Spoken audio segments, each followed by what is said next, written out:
जो मेरे लिए ज़्यादा दिलचस्पी रखता है, क्योंकि ये बातें तो हम पहले कर चुके हैं एक हद तक, ये वही चीज़ सिलसिला, वही सिनारियो और वही प्लेबुक चल रही है। वो ये कि खान साहब ने जब ये कहा कि एक शख्स की बात की, एक तरफ तो खान साहब एक शख्स की बात करते हैं जी, फर्दे वाहिद कि जी वही मसला है जी। दूसरी तरफ सारी पीटीआई जहाँ बैठती है, जहाँ बात करती है, अपने आप को शाबाश देती है कि हम तो एंटी इस्टेब्लिशमेंट हैं। जो डेमोक्रेटिक लोग हैं, जो फाशिज्म में के ख़िलाफ़ खड़े होते हैं या लिबरलिज़म या कॉन्स्टिट्यूशनलिज़म की तरफ जाना चाहते हैं, जाहिर है वहाँ to be anti establishment is heroic, because establishment का रोल तारीख़ में पाकिस्तान में has been authoritative and interventionist. तो अब पीटीआई बनना चाह रही है एंटी इस्टेब्लिशमेंट पार्टी जी, ठीक। तो एक तरफ वो एंटी इस्टेब्लिशमेंट पार्टी बनना चाह रहे हैं, दूसरी तरफ वो कहते हैं कि मसला एक शख्स का है। इसका ये मतलब है कि इस्टेब्लिशमेंट का इशू नहीं है, एक शख्स इनके साथ हो जाए तो ये प्रो इस्टेब्लिशमेंट पार्टी बन जाते हैं, एक शख्स इनके ख़िलाफ़ हो जाए तो ये एंटी इस्टेब्लिशमेंट पार्टी बन जाते हैं। एंटी इस्टेब्लिशमेंट पार्टी तो शायद इस मुल्क में अब कोई भी नहीं है, there is no such anti establishment party. PTI भी नहीं है, मैं नहीं समझता PTI is an anti establishment party. और मैं जब ये कहता हूँ तो लोग बड़े नाराज़ हो जाते हैं मेरे साथ, हम तो एंटी इस्टेब्लिशमेंट पार्टी है। मैं कहता हूँ जिस दिन या आपका फ़र्द अव्वल की जिसकी आप बात करते हैं, कोई दूसरा फ़र्द अव्वल आ गया जिसने आपके साथ सलाम दुआ ले ली और सेम पेज पे आ गया, आप तो प्रो इस्टेब्लिशमेंट पार्टी बन जाएंगे जो आप पहले थे। आप प्रो इस्टेब्लिशमेंट पार्टी 2011 से हैं जी। उससे पहले जब मुशर्रफ वॉज इन पावर तो आपने पूरी कोशिश की कि आप मुशर्रफ की पार्टी बन जाएं और इन सब पार्टीज की छुट्टी करा दी जाए। तो हाँ, वो परवेज़ मुशर्रफ साहब ने अपने इंटरव्यू में भी कहा सारी बातें, और हमें तारीख का भी पता है ना, we were there, we know कि खान साहब ने जो सीट एक जीती वो परवेज़ मुशर्रफ ने जिताई, और खान साहब चाहते थे कि परवेज़ मुशर्रफ अपनी कैबिनेट के अंदर इनको प्राइम मिनिस्टर बनाए। जब वो नहीं बना तो ये पार्लियामेंट छोड़ के चले गए कि मैं इतने बैठ के करना है, आई एम अ नोबडी है, वन मैन पार्टी।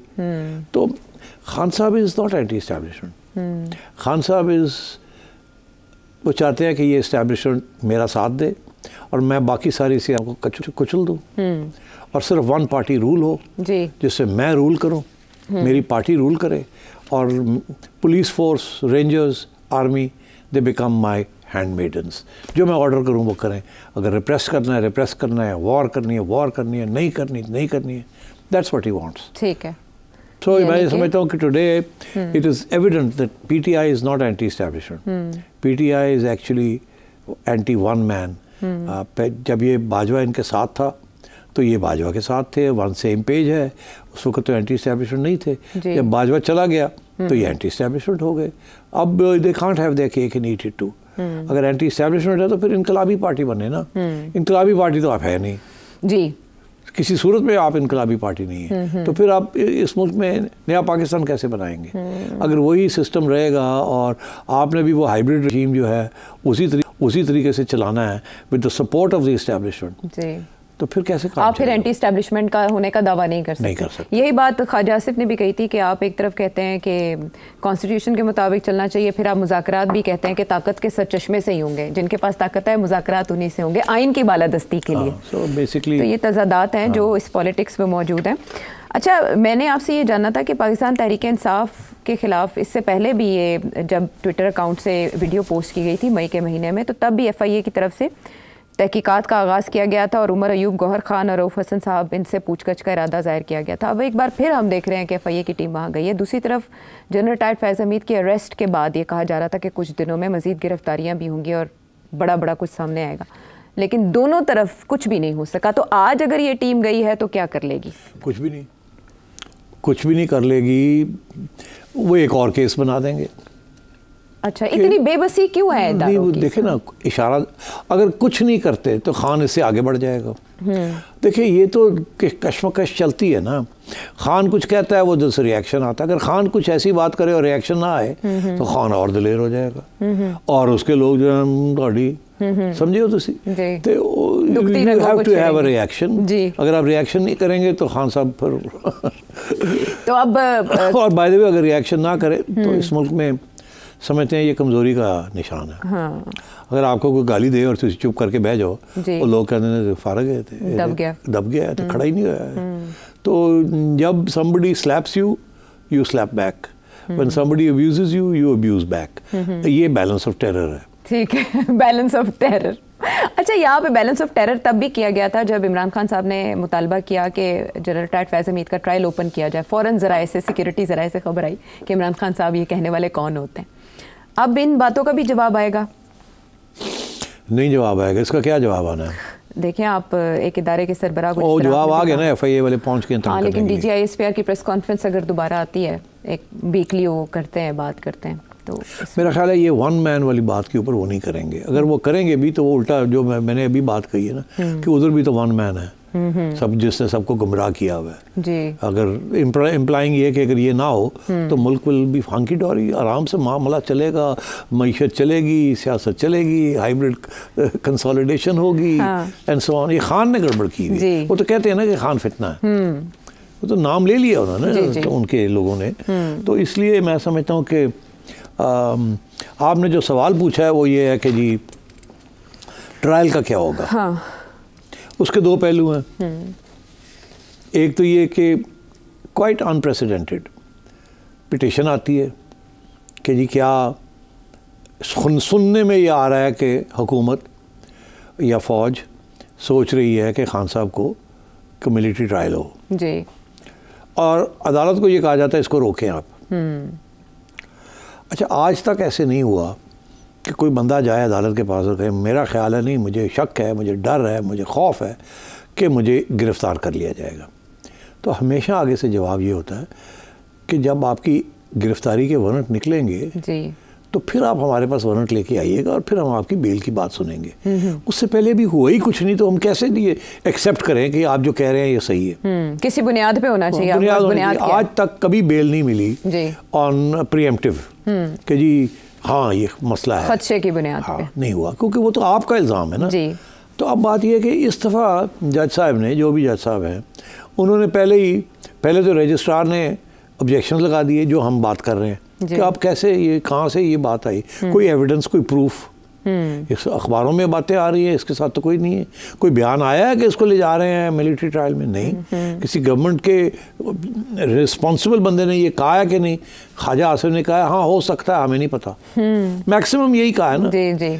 आर्मी की तरफ से तो कोई कुछ नहीं आया. हाँ, उन्होंने कहा कानून के मुताबिक कार्रवाई होगी, बस अगर कोई भी मुलविस हुआ बेशक.